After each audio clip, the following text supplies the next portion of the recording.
Universidade Federal de São Carlos. Depois ele fez doutorado na Universidade Estadual de Campinas, assim como a graduação, né? E o professor é livre docente aqui pela Faculdade de Medicina de Ribeirão Preto, né? Com muito orgulho que eu vou assistir novamente a sua aula, professor. Foi uma das melhores aulas que eu assisti sobre o valor de P, né? Sobre o que significa o valor P, o P velho. E então eu fiquei muito feliz que o senhor aceitou o nosso convite. Muito obrigada. Quando o senhor quiser, o senhor pode começar.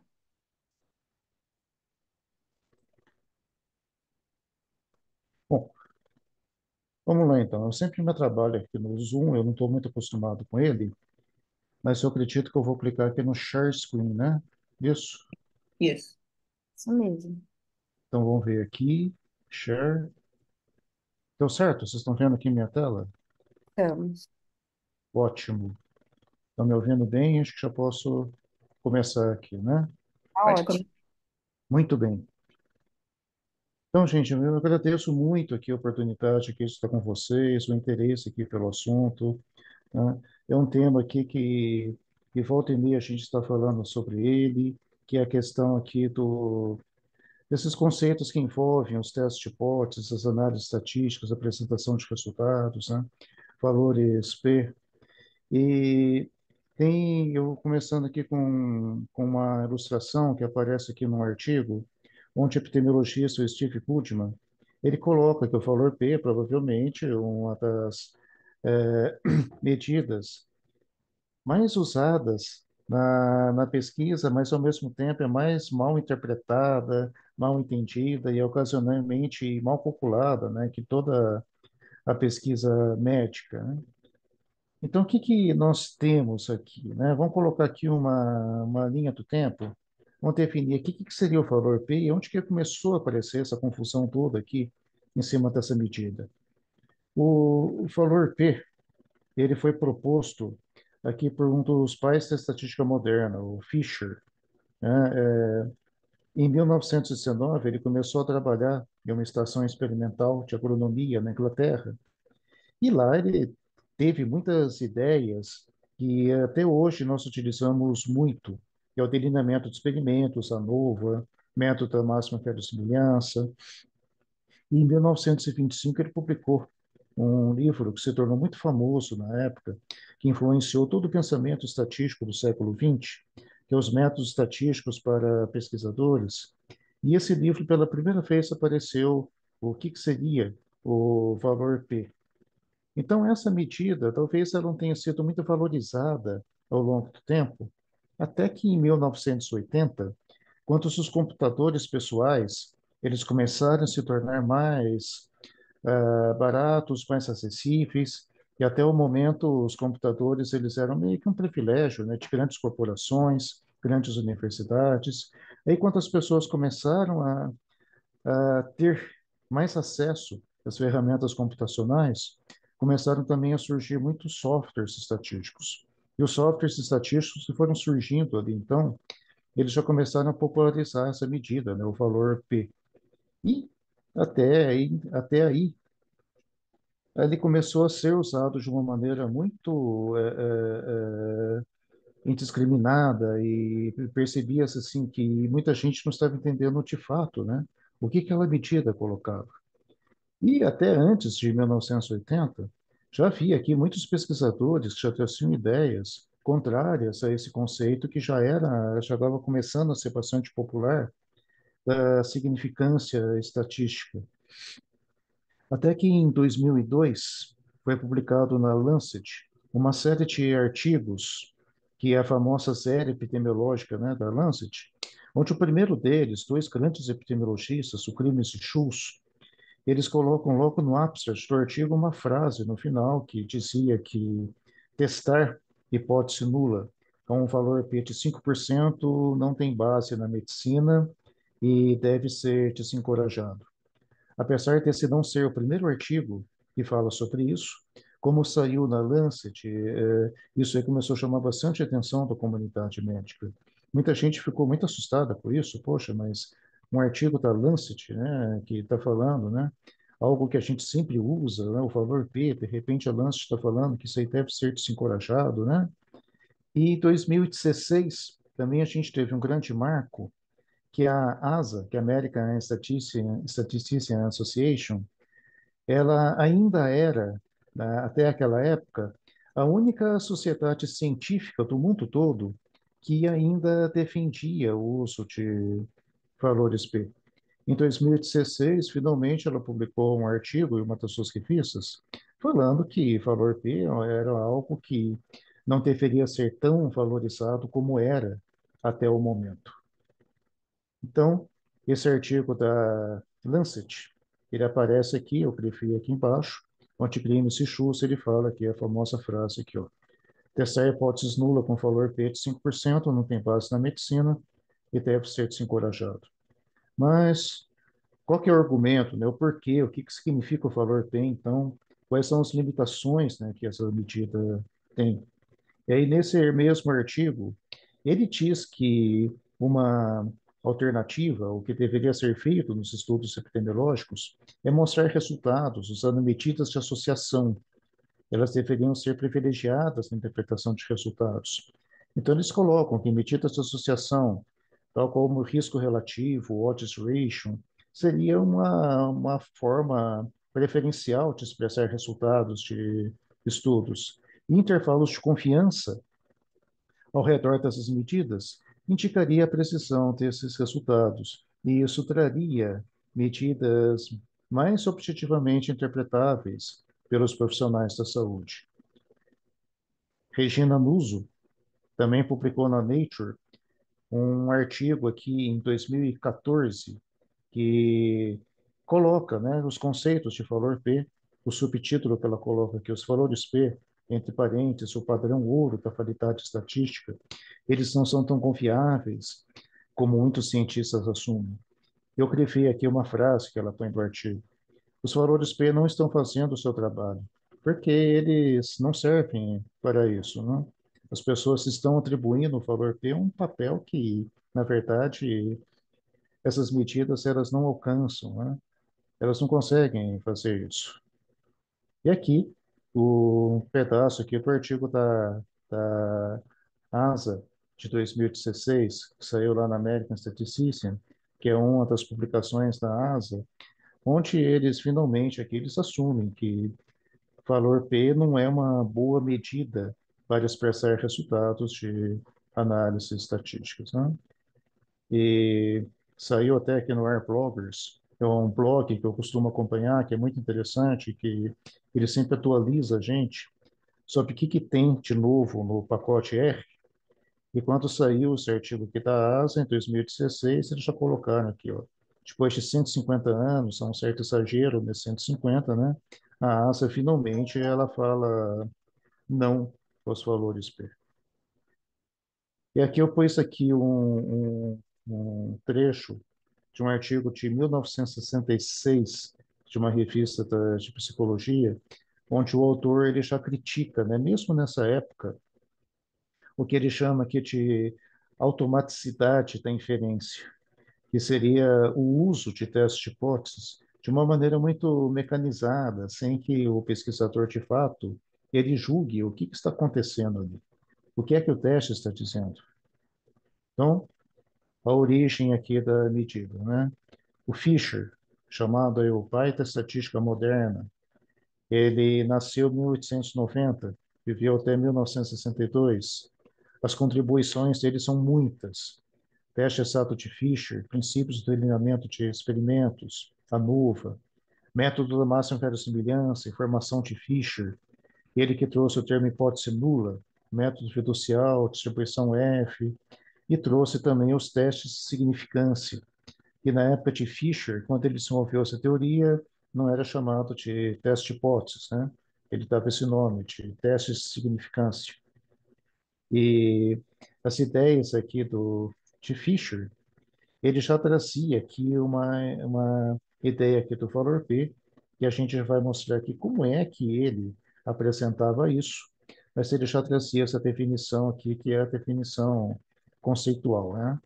É a probabilidade de obter um efeito igual ao mais extremo que aquele observado, né, supondo a hipótese nula, supondo que a hipótese nula de que o efeito não existe é verdadeira, né? É uma conceituação que não é simples da gente entender, a gente precisa trabalhar um pouco esses conceitos aqui de teste de hipótese, a gente precisa entender o que significa, né, cada um desses conceitos para a gente entender o que ele queria dizer com essa ideia.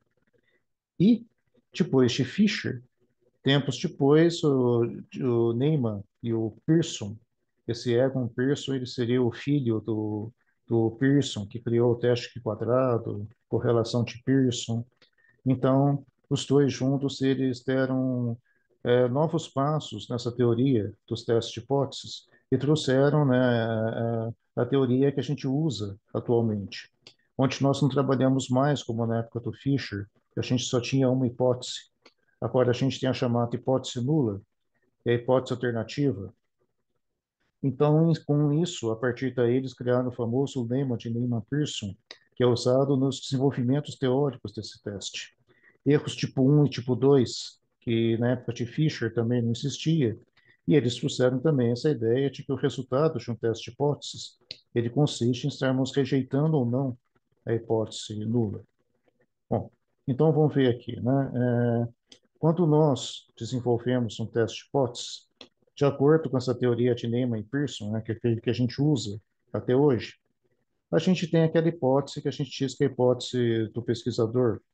Ele acredita, por exemplo, que não existe igualdade entre médias entre dois grupos. Ele acredita que o tratamento ele traz uma eficácia que é diferente daquela que seria observada em um grupo tratado por placebo. E a hipótese nula, ela seria uma negação dessa hipótese do pesquisador. Então, quando construímos um teste de hipóteses, nós sempre assumimos que essa hipótese nula, a negação da hipótese do pesquisador, ela seria real até que a nossa amostra lhe traga alguma evidência que seria contraditória a isso. Então, temos uma regra de decisão que seria baseada em uma amostra, onde nós rejeitamos ou não rejeitamos uma hipótese nula. A gente nunca fala aceitamos, é sempre rejeitamos, e o que seria o oposto do rejeitamos seria o não rejeitamos. Vamos procurar entender isso aqui também. E como nós estamos nos baseando em uma amostra para essa tomada de decisão, nós podemos cometer erros aleatórios. Não são erros que a gente comete porque fez alguma bobagem, alguma coisa errada. Não são erros que podem acontecer por problemas, por imperfeições da nossa amostra, por questões meramente casuais. Então, podemos rejeitar uma hipótese nula quando ela é verdadeira ou não rejeitarmos aquela hipótese nula, sendo ela falsa. Estaríamos cometendo, então, respectivamente, os erros tipo 1 e tipo 2. Tá? Bom, o que seria, então, um nível de significância? Seria, então, a probabilidade da gente cometer um erro tipo 1, que a gente denota pela letra alfa e a gente fixa pelo pesquisador. E por tradição, né, já colocar aqui de onde que essa tradição surgiu, a gente tem essa escolha comum em 5%, né? Então, como que seria aqui? Por exemplo, um teste de hipótese. Um teste de hipótese que é muito comum, que foi desenvolvido lá pelo Pearson, começo do século XX. Imaginar que nós temos aqui os nossos dados organizados na forma de uma tabela 2 por 2, onde nós queremos testar se há associação entre uma exposição e uma doença. Podemos pensar aqui numa situação mais simples, onde temos um estudo caso-controle, onde temos doentes e não doentes. Nós temos aqui entre os doentes A expostos e C não expostos. Entre os não doentes, B expostos e D não expostos. Nós temos que, quando eu quero ter uma medida de associação entre exposição e doença, uma medida que seria típica, seria um odds ratio.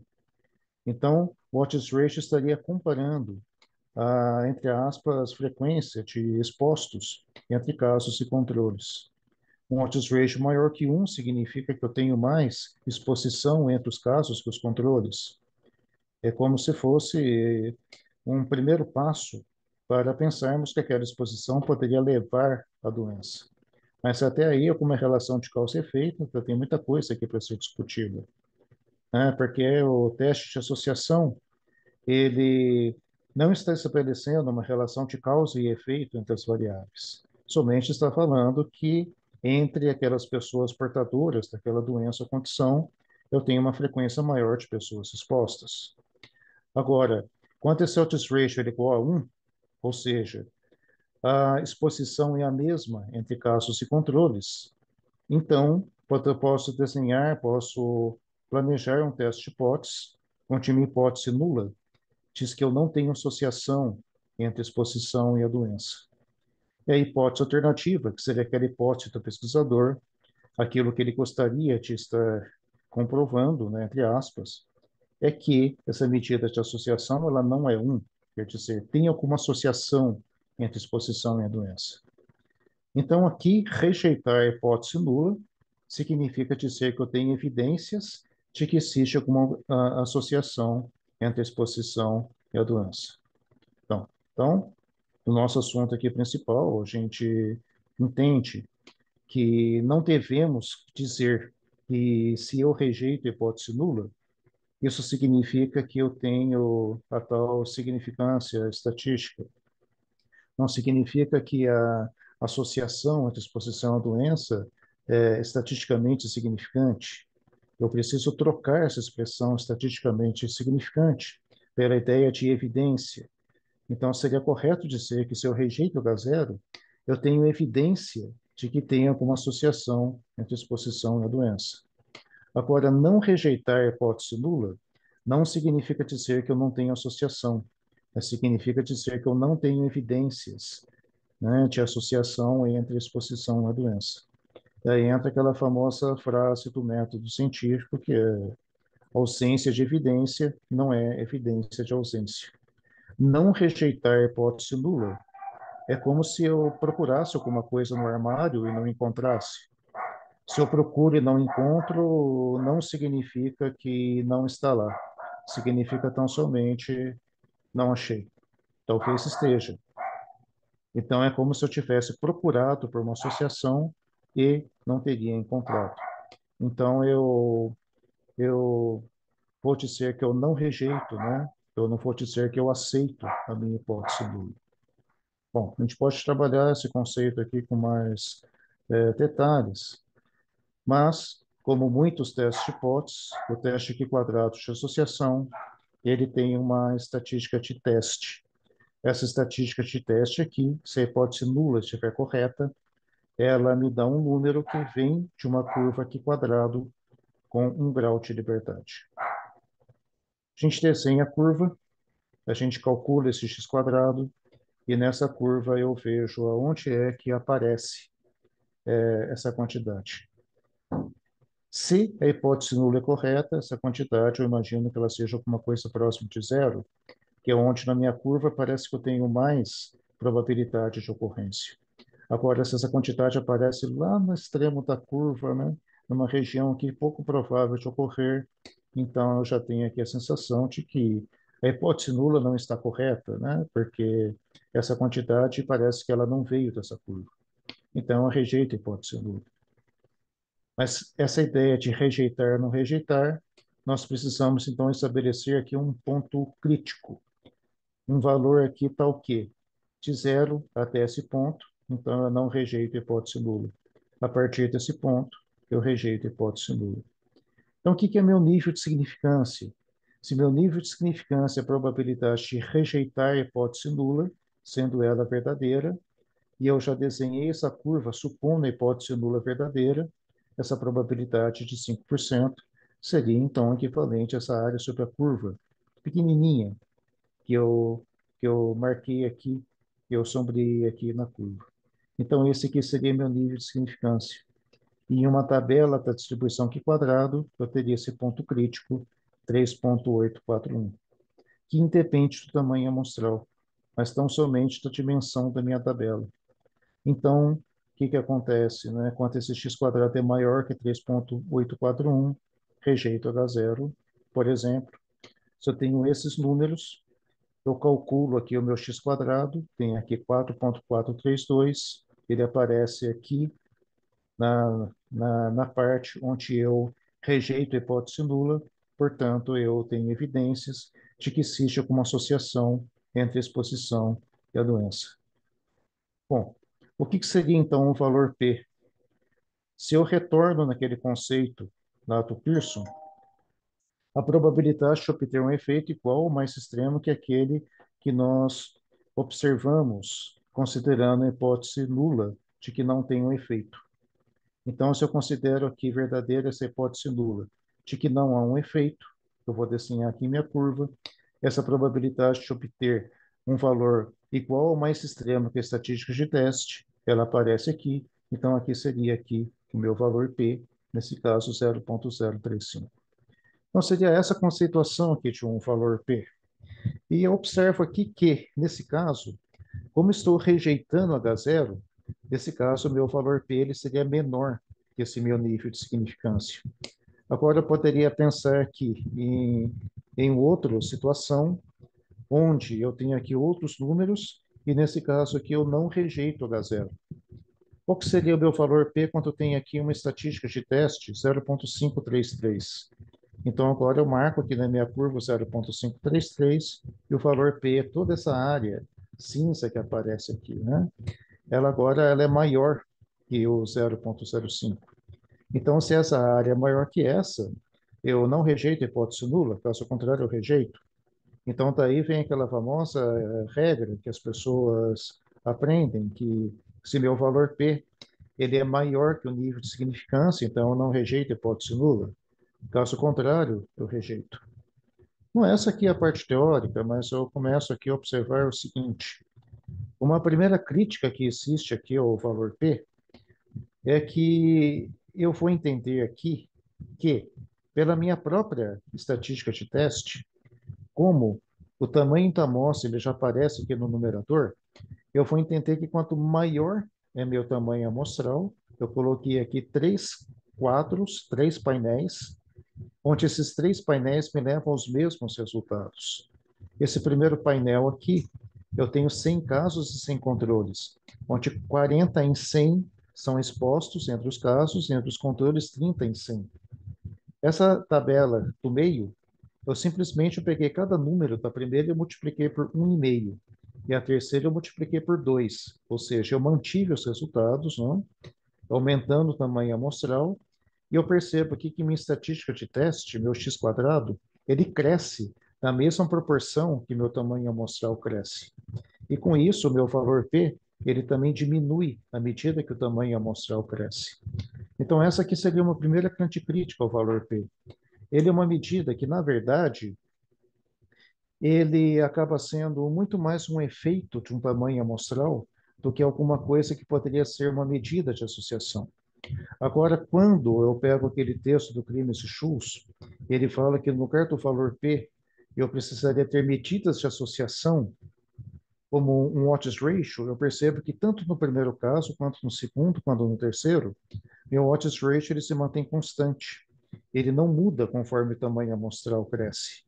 O que muda seria o intervalo de confiança para o Otis ratio, que vai ficando cada vez mais estreito, porque a minha incerteza em relação a essa medida ela vai diminuindo também.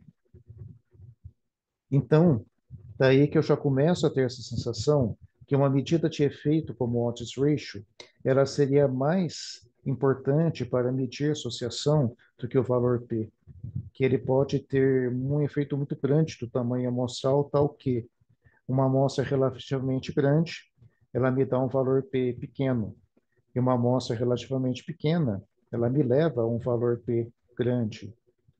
E esses 5% da regra de decisão, esses 5% que acaba virando uma regra para a determinação do meu nível de significância, né? Eu sei que nível de significância eu escolho, ele é fixo. E valor P eu calculo ele a partir da amostra. Esses 5% que aparece nos livros, que a impressão que a gente dá é que existe alguma coisa, uma razão muito forte para a sua escolha, ele vem do livro do Fisher. Há um exercício 8 que fala sobre a comparação de frequências de classe mendeliana esperadas. E ele fala aqui de uma planta que ela tem folhas lisas e folhas rugosas. Então, ele está dizendo aqui que no cruzamento envolvendo dois fatores mendelianos, a gente espera ter uma razão 9 por 3 por 3 por 1 nessas quatro combinações que nós temos aqui, né? Como não entendo nada de planta, eu não sei direito o que significa, né, essas classes aqui. Mas é como se fosse alguma coisa ligada à morfologia lá das plantas, das flores. Então, o que seria esperado seria isso. E aqui a gente tem aquilo que nós observamos da nossa amostra. 328, 122, 77, 33, em um experimento que o Fisher fez. E aqui o que seria esperado ter encontrado de acordo com essa ideia, né, de que isso de fato, né, envolve algo mendeliano aqui. Então, nessa comparação entre observado e esperado, o Fischer desenvolve aqui uma estatística de teste, cujo total que aparece aqui, 10,870, seria, né, supostamente de uma distribuição Q quadrado, caso a hipótese nula de não associação, né, de não aderência a essa hipótese que ele tem fosse verdadeira. E aí ele escreve aqui o seguinte: os valores esperados são calculados do total, tal que as quatro classes elas devem concordar na sua soma. E se as três classes são preenchidas arbitrariamente, a quarta então é determinada. Isso aqui é o que a gente chama de graus de liberdade. É como se eu tivesse quatro números, de maneira que o primeiro, o segundo e o terceiro, eles pudessem ser qualquer número, mas o quarto, ele seria dependente dos outros. Então, aqui, isso aqui ele está levando nós aqui a uma distribuição aqui quadrado com 3 graus de liberdade, onde a gente tem aqui essa estatística de teste e a chance de exceder o valor dado a hipótese nula é entre 0,1 e 0,2. E agora vem a frase que trouxe a famosa ideia do P 5%. Se nós tomarmos P igual a 0,05 como limite do desvio da significância, nós podemos dizer que, nesse caso, os desvios dos valores esperados são claramente significantes. Percebam aqui que em nenhum momento ele está desenvolvendo uma teoria onde ele diz que esse nível de significância ele tem que ser necessariamente 5%. Ele só está colocando aqui que se a gente colocar como 5%, né, o que nós podemos dizer é que essas probabilidades que nós estamos encontrando aqui, elas são menores que essa. Então, a gente pode ter aqui uma certa associação aqui entre duas coisas. Então, somente isso. E essa frase aqui, ela foi tomando um rumo no qual as pessoas começaram a colocar que se o Fischer falou que 5% é o limite da significância, então o nosso nível de significância ele deve ser sempre 5%. Daí que surgiu essa tradição, onde a gente percebe que 5% é uma coisa demasiadamente arbitrária, né? Tem aqui um blog que veio aqui do Universo Racionalista, que diz 10 ideias científicas que cientistas gostariam que você parasse de usar da forma errada. O autor está aqui, o Henrique Crotz, 2014, ele é um doutorando em engenharia na USP, já deve ter terminado, já deve ter no meio acadêmico, né?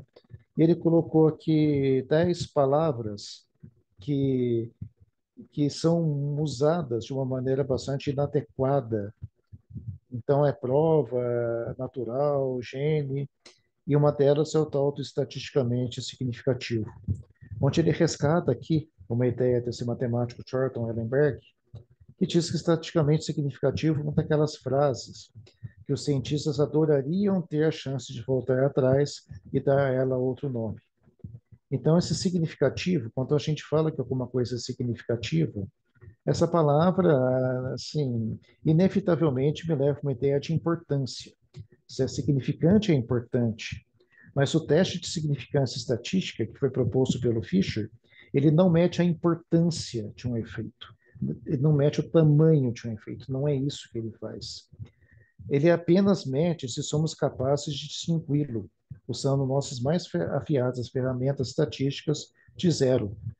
Então, o autor coloca aqui, que muito bem, eu acho, eu gosto quando ele coloca, e se em vez de significativo, o Fischer ele não usasse tanto essa palavra que é significante, se ele colocasse estatisticamente perceptível ou estatisticamente notável, seria muito melhor e a gente teria menos confusão. Quer dizer, o que nós estamos vendo é se existe alguma diferença daquele efeito de um efeito nulo, de um efeito zero. E se for diferente, se de repente a gente detecta essa diferença do zero, isso não significa que aquilo é importante. Significa tão somente que nós detectamos alguma coisa, mas a gente não tem noção, a gente não sabe se aquilo de fato tem alguma importância, alguma relevância. Então, essa palavra significativo, nós percebemos que ela perde completamente, né, essa, esse caráter de importância. A gente vai entendendo que quanto maior o tamanho amostral, menor o valor P. E eu peguei dados públicos do SINASC, do Estado de São Paulo, eu peguei aqui dados de mais de 430 nascimentos de nascidos vivos, são dados públicos. Então, eu separei aqui, eu fiz uma tabelinha. Quem que nasceu com peso adequado e quem que nasceu com baixo peso? Quem que nasceu com menos de 2.500 gramas, quem que nasceu com peso adequado, e comparei aqui entre parto vaginal e parto cesáreo. Quando eu olho somente para essa tabela e penso, será que essa exposição ela tem uma relação com baixo peso ao nascer? Não, porque o percentual de parto vaginal, parto cesáreo, eu percebo que o parto cesáreo, 60,5% entre aqueles com baixo peso ao nascer, 59,4% entre aqueles com peso adequado. É muito pequenininho, é uma diferença que na prática ela é igual. Eu não tenho associação entre a forma de término de parto e o peso ao nascer. Mas quando eu aplico nesses números um teste aqui quadrado, eu tenho uma estatística de teste bem grande e um valor P bem pequenininho. Quer dizer, se eu considero aqui uma quantidade tão grande de informações, inevitavelmente eu vou ter um valor P pequeno. E daí a gente percebe que muitas vezes a gente encontra esse erro em publicações, em teses. A pessoa tem um tamanho amostral muito grande e ela não percebe que aqueles valores P pequenos que ela vai encontrando, na verdade, é tão somente um efeito desse tamanho amostral grande. Mas quando a gente considera uma medida de odds ratio, eu percebo que ele é muito próximo de 1,0. Coloca um intervalo de confiança, de fato ele descarta o 1,0, mas ainda assim ele leva aqui a valores que são muito pequenininhos, muito próximos do 1. Quer dizer, o teste de hipóteses, o que esse autor aqui tinha colocado, é que o teste de hipóteses, ele detectou uma pequena diferença entre os dois grupos, por causa da amostra tão grande. Mas essa pequena diferença aqui, ela não tem importância nenhuma para nós, quando nós estamos falando sobre a importância dessa exposição, o efeito dessa exposição sobre o risco de baixo peso ao nascer. É tão somente um efeito de tamanho amostral, né? Então, no artigo do Prêmio Schultz, ele coloca lá, medidas de associação como risco relativo e odds ratio são uma maneira preferencial de expressar resultados de respostas dicotômicas, não? Como doente versus saudável, como vaginal e cesáreo, baixo peso ao nascer, peso adequado. Intervalos de confiança ao redor das medidas indicam a precisão desses resultados, não? Medidas de associação com intervalos de confiança, eles mostram a força, a direção e uma amplitude plausível de um efeito, bem como a verossimilhança, né, da sua ocorrência. Pelo contrário, o valor P ele remete somente a alguma chance que é muito subjetivo que para a gente estar observando aqui, não?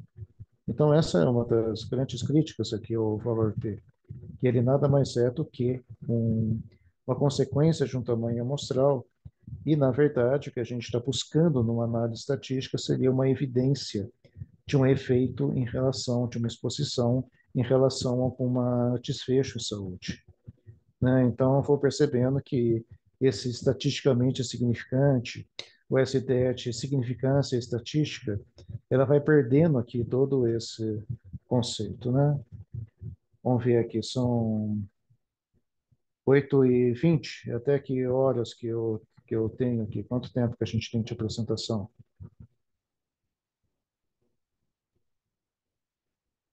Professor, pode continuar, pode Sim. continuar. Então, vamos lá, né? Ausência de evidência não é evidência de ausência. É uma frase do método científico. O que que ela quer dizer aqui? E quando nós estamos fazendo comparações, eu estou testando hipóteses, uma hipótese nula diz que não tem associação entre a forma de término de parto e o desfecho, e o peso ao nascer, enquanto a hipótese nula diz que tem alguma associação. E aqui um problema também que às vezes as pessoas interpretam errado no teste de hipótese, é que se eu não rejeito a hipótese nula, não rejeitar a hipótese nula significa que eu não tenho a presença desse efeito, mas isso não significa uma evidência de que esse efeito não existe, né? Então, olha lá, ausência de evidência não é evidência de ausência. Se aqui eu tivesse um valor P grande, isso não significa que eu não tenho associação entre parto vaginal e cesáreo e o peso ao nascer. Significa tão somente que nós procuramos aquela evidência e a evidência não foi encontrada, né? Eu tenho aqui ausência de evidência, não uma ausência, não uma evidência de que não existe aquele efeito. Então, esse também é um erro que a gente percebe assim, em muitas teses, em artigos. As pessoas colocam uma tabela comparando dois grupos, e quando a pessoa coloca lá um valor P grande numa comparação entre grupos, esse valor P grande, ele não significa ali que eu tenho uma homogeneidade entre os grupos. Não significa que o teste de hipótese está falando que os grupos são iguais. Ele somente está falando que nós temos ausência de evidência. Nós não encontramos ali alguma diferença entre os grupos, mas isso não significa que ela não exista.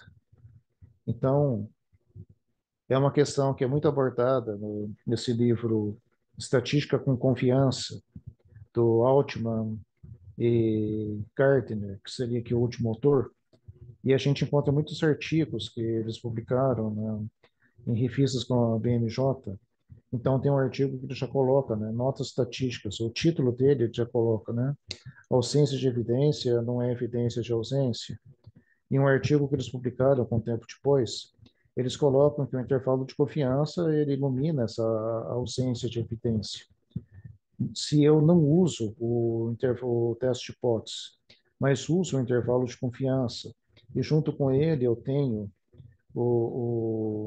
junto com aquela estimativa de efeito, eu tenho um intervalo de confiança, a partir da sua amplitude eu consigo entender se de fato pode ser que eu tenha ou não um efeito importante ali. Então, é o que trata esse livro aqui, que eu acho bem bacana, da BMJ, que é Estatística com Confiança, onde ele pega todos esses testes de hipóteses mais usuais, né, teste T, teste de quadrado e outros, e todos eles mostram como que nós poderíamos substituí-los em uma pesquisa por estimativas de efeito com intervalos de confiança. Então, o que eles colocam seria mais ou menos aqui o seguinte: se eu imagino aqui uma situação onde eu estou comparando duas médias, eu tenho aqui uma média em um grupo, que seria Mi1, e uma média numa outra população, que seria Mi2. E eu posso pensar que uma medida de efeito seria o quanto que essas médias estão distantes. Então, essa subtração mesmo, propriamente dita, ela pode me dar um número que seria grande, poderia ser maior que zero, poderia ser pequeno, mas toda vez que ele é maior que zero, então eu penso então que Mi1 é maior que Mi2. E se essa subtração me dá um número negativo, então Mi2 é maior que Mi1. E se são iguais, então Mi1 menos Mi2 é zero. Então eu posso pensar que todos os possíveis resultados para essa diferença μ1 menos μ2 poderiam estar nessa reta de valores reais, em que ela passa pelo zero, e sendo zero, né, aqui eu teria minha hipótese nula. O que seria diferente de zero seria minha hipótese alternativa. Bom, do lado de cá, μ1 maior que μ2, do lado de cá, μ1 é menor que μ2. E imagine que eu tenho um intervalo de confiança para essa medida de μ1 menos μ2, que aparece aqui. Então, o Altman e o Carter, eles colocam que o intervalo de confiança, por si, ele consegue me dar o resultado de um teste de hipóteses. Se eu tenho um intervalo de confiança para um efeito, eu não preciso de um teste de hipóteses para aquele efeito. Eu estou falando aqui de uma comparação entre médias. Eu poderia ter aqui o famoso teste T, onde nesse teste T, eu rejeitar H0 significa a mesma coisa que eu ter um intervalo de confiança para μ1 menos μ2, onde a hipótese nula zero, ela não pertence ao meu intervalo. Então, ter um intervalo que não contém o zero seria a mesma coisa que P menor que 0,05. Então, o intervalo de confiança para a medida dispensaria o teste de hipótese. Eu olho para o intervalo, se aquilo que é minha hipótese nula X não pertence ao intervalo, isso seria a mesma coisa que rejeitar H0. Agora, essa interpretação do intervalo, digamos que agora, né, dizer se essa diferença é grande ou pequena, porque aqui nessa seta, nessa linha, eu não coloquei aqui como escala, mas, dependendo do contexto que eu estou trabalhando, um clínico, ele poderia olhar para isso e dizer que todas as diferenças contidas nesse intervalo, e um ponto de vista clínico, elas são importantes de acordo com o contexto do estudo, e pode ser, a ideia poderia ser definir um protocolo para o tratamento da doença, definir um prognóstico. Então, se ele diz que, pelo fato desse intervalo estar mais afastado do zero, todos os valores contidos, e ele conter só valores que, no ponto de vista clínico, são importantes, eu vou entender aqui que, por outro lado, esse segundo intervalo, ele poderia ser, de acordo com a percepção de um clínico, ele poderia conter somente valores que não são importantes. Então, nesse primeiro caso, nós teríamos a tal significância estatística, nós teríamos também a significância clínica. Enquanto esse segundo caso, nós teríamos a tal significância estatística porque o zero não está contido no intervalo. Mas, por outro lado, nós não temos aqui a significância clínica, porque se o clínico, na sua percepção, ele diz que esse intervalo, ele só contém valores pequenos e que, em uma perspectiva clínica, não tem importância nenhuma, então, nesse caso aqui, apesar da chamada significância estatística, nós não temos aqui uma relevância clínica para essas diferenças. Ou eu poderia ter uma situação como essa terceira, onde, comparando com os outros, eu tenho tantas diferenças grandes quanto diferenças pequenas, e meu intervalo como um todo, ele não contém o zero, ou seja, apesar de ele rejeitar a hipótese nula, apesar de eu ter aqui nesse terceiro intervalo a chamada significância estatística, eu não consigo dizer absolutamente nada em relação à relevância clínica, porque esse intervalo aqui ele acaba sendo inconclusivo, dado que, de acordo com a interpretação do clínico, ele contém tantas diferenças pequenas como diferenças grandes. Então, uma situação como essa, eu julgo, a partir desse intervalo de confiança, o meu tamanho amostral como insuficiente para qualquer decisão. Mas se esse tamanho amostral ele é pequeno, porque não teve como ser grande, ainda assim esse resultado ele pode ser bastante importante, porque em áreas carentes de evidências, ele poderia compor futuramente uma meta-análise. Ele poderia ser fonte de evidências quando reunidos, quando observados, junto com vários outros estudos, os quais também possivelmente também não foi possível nós termos amostras grandes. É aquela situação que me parece que o estudo sozinho ele não tem muita utilidade, mas ele pode ser essencial para compor futuramente a meta-análise. E essas duas situações que nós temos aqui embaixo, não? Completando aqui o artigo do último implante, por que que eles falam que o intervalo de confiança ilumina a ausência de evidência? É porque tanto nesse penúltimo como no último caso, nós não temos evidências de que eu tenho um efeito, eu tenho alguma diferença entre as médias. Nos dois casos, a diferença zero está dentro do intervalo. Então, nos dois casos, a igualdade entre as médias ela é possível, ela é plausível. E, assim como o teste de hipóteses, ele não consegue diferenciar a primeira da segunda, da terceira situação, o teste de hipóteses também não consegue diferenciar a penúltima da última situação. Então, aqui, tanto aqui como aqui, nós temos ausência de evidência. Mas, se o clínico ele olha para isso, e na sua interpretação clínica, né, perceba que eu estou reforçando o papel do clínico aqui, porque a interpretação do intervalo de confiança ela não é uma coisa matemática. O teste de hipóteses, ou melhor, o intervalo de confiança, ele somente organiza essa informação e me leva até uma parte do caminho. A partir dali, eu preciso agora ter uma percepção clínica, né, da grandeza desses valores, para que eu possa tirar alguma conclusão a respeito disso. Então, como esse intervalo aqui, se o clínico olha para ele e fala, olha, todos os valores que estão aqui, de uma perspectiva de prognóstico, ou seja lá o que for, são valores bastante pequenos, então esse caso aqui é como se eu tivesse aqui essa questão da evidência de ausência. Agora, quando eu pego esse último intervalo, eu posso ter tanto valores de Mi1 bem maiores que Mi2, ou um pouco maiores que Mi2, ou iguais, ou valores de Mi2 maiores que Mi1. Então, esse último caso aqui, eu tenho um intervalo de confiança que parece que ele abrange todas as situações possíveis aqui, quando eu comparo o Mi1 com o Mi2.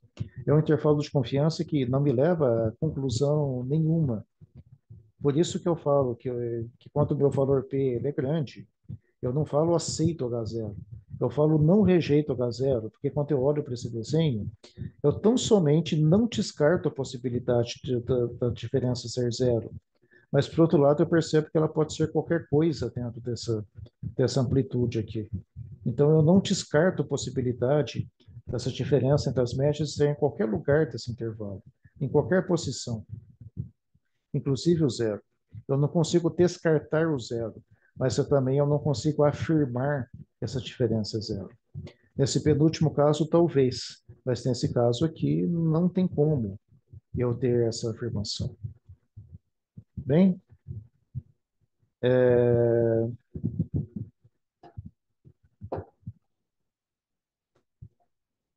tem um artigo que ele se tornou muito conhecido quando foi publicado, que fala sobre os riscos e benefícios do estrógeno junto com a progestina em mulheres saudáveis na pós-menopausa. O que que esse artigo aqui, como que ele foi interpretado, né, pela mídia? Quando esse artigo foi publicado, ele começou a ser divulgado em muitas revistas aí de banca de jornal, muitas revistas leigas. Eu censurei aqui o nome da revista, mas quando ele saiu, teve uma revista sensacionalista que colocou aqui uma atriz global na capa, depois dá uma frase, traídas pela medicina, e trouxe, né, um texto que eu copiei aqui, um pedaço dele, que falava um estudo rigoroso patrocinado pelo governo americano e publicado na JAMA provou que comprimidos.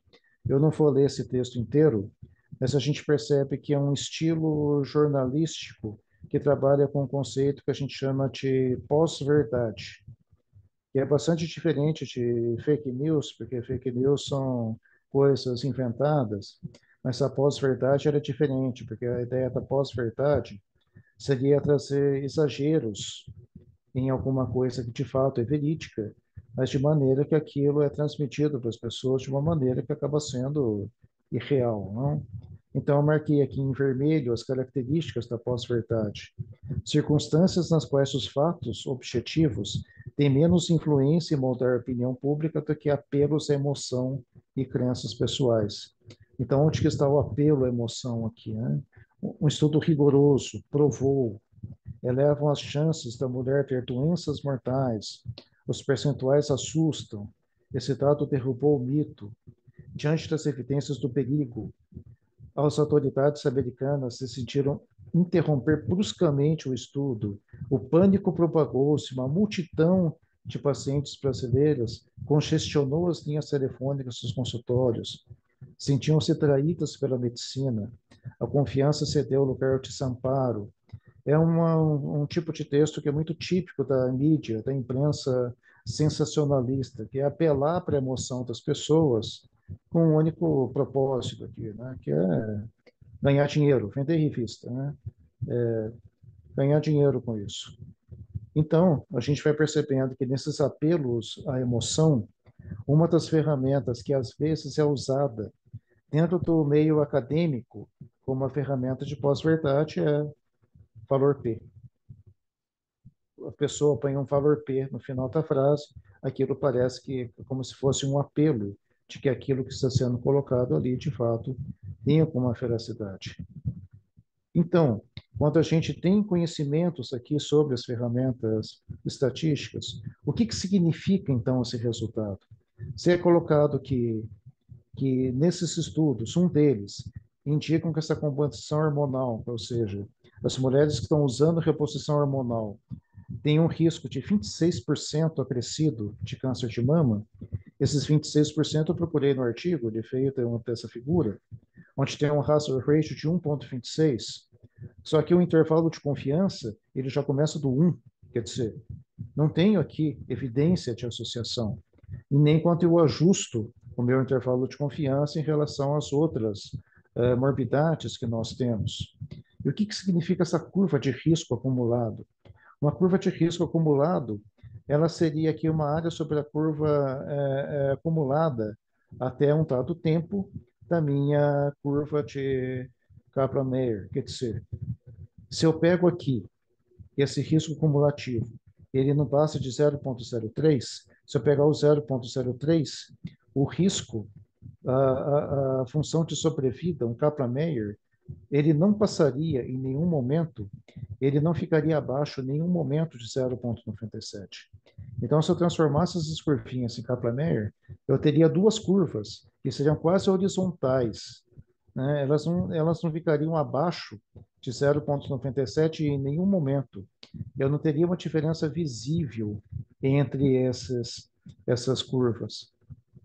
Mas por que 26% parece um valor grande? Vamos colocar aqui um risco, um aumento de 100%.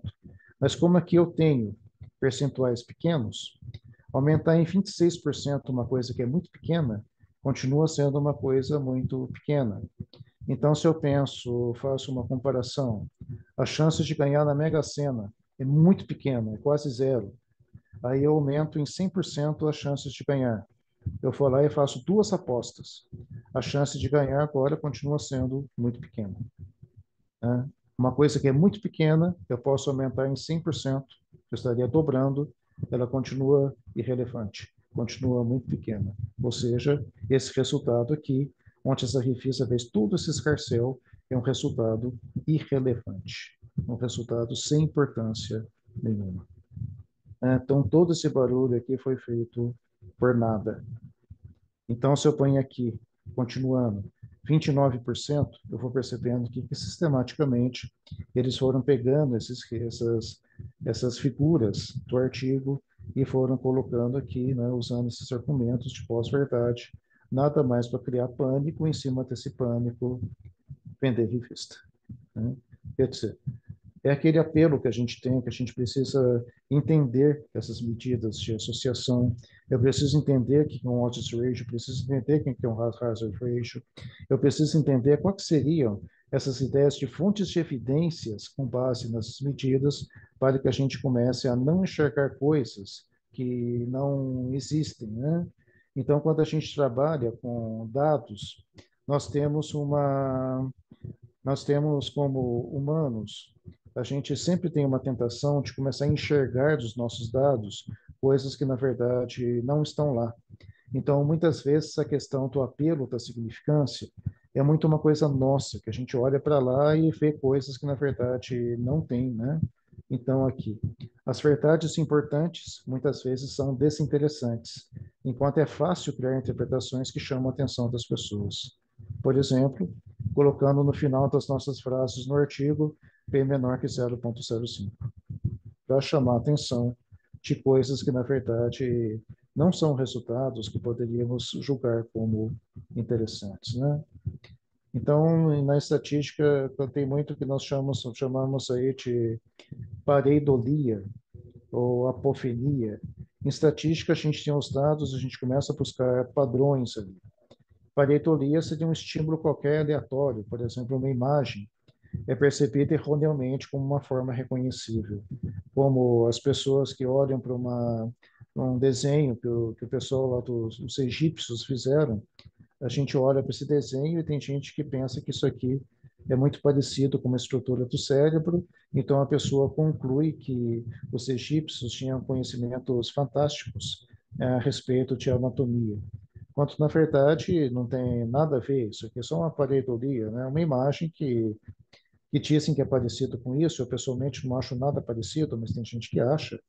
Então, isso me leva a reconhecer padrões em dados aleatórios. Começo a reconhecer padrões onde não existe. Então, a estatística busca padrões e fenômenos. Mas a gente precisa sempre, sempre, sempre, nessa busca por padrões, estarmos muito respaldados pelo método científico.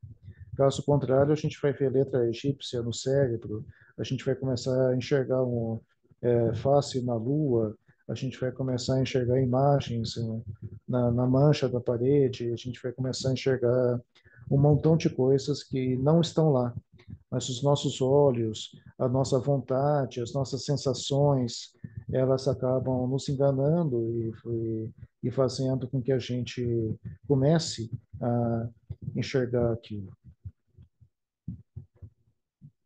Tudo bem? Então aqui já são, vamos ver aqui o horário, já são 20h43. Rosália, você acha que podemos terminar aqui?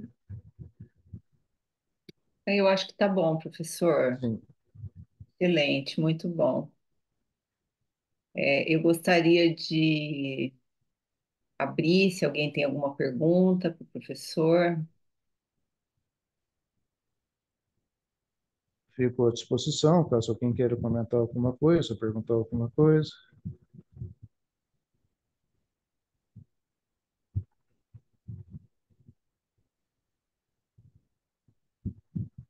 Vocês podem abrir a câmera e o microfone que está autorizado.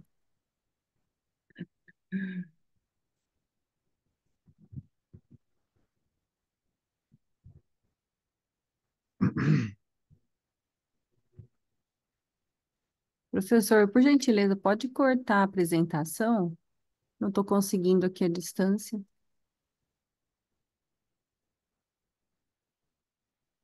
Deixa eu ver como que eu faço isso aqui.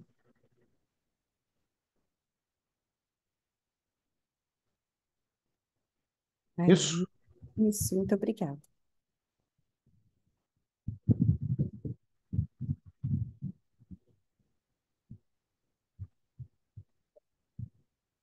Professor, então gostaria de agradecer pela sua aula. E assim, queria falar para as pessoas que estão assistindo que a gente tem um Google Forms agora para vocês é, responderem sobre a aula. E gostaria de falar também que esses temas, né, professor, eles são temas que eles são, eu não considero nada fácil de entender estatística e esses conceitos, mas à medida que a gente lê e pensa sobre o tema tenta entender, né, sobre esses temas de estatística, a gente vai ficando, vamos dizer, mais íntimo, eu poderia dizer, Sim. e vai entendendo cada vez mais. Mas tem uma vez que eu vi também uma publicação que falava justamente isso, né? O que o valor P significa e o que ele não significa, né? Vários significados, né, do valor P. e que eu já li aquele artigo inúmeras vezes e muitas vezes eu tenho dificuldade de entender, né? Mas eu acho que é assim, né? O P para mim é uma probabilidade, né? Qual é a probabilidade da sua hipótese, daquilo que você encontrou ser compatível com a hipótese que você tem, né? Eu não sei. Então, assim, todos esses temas são para vocês pensarem e pensarem em aprender mais a respeito daquilo que vocês estudam e daquilo que vai ajudar vocês a avaliarem aquilo que vocês estão estudando. Foi esse o intuito nosso aí quando a gente criou esse sistema. Desculpa. Mas, então, tá bom, gente. Ellen, você já colocou o Google Forms, né? Gostaria que todo mundo aí baixasse e respondesse o Google Forms para a gente, até para a gente ter um feedback aí do que vocês acharam, tá bom? Tá bom, muito obrigada. Professor, então, muito obrigada aí Ok, pela sua aula, agradeço a viu? todos. Tá? Pessoal, até amanhã, então, para os que forem participar amanhã, tá bom? Até amanhã. Muito obrigada, professor.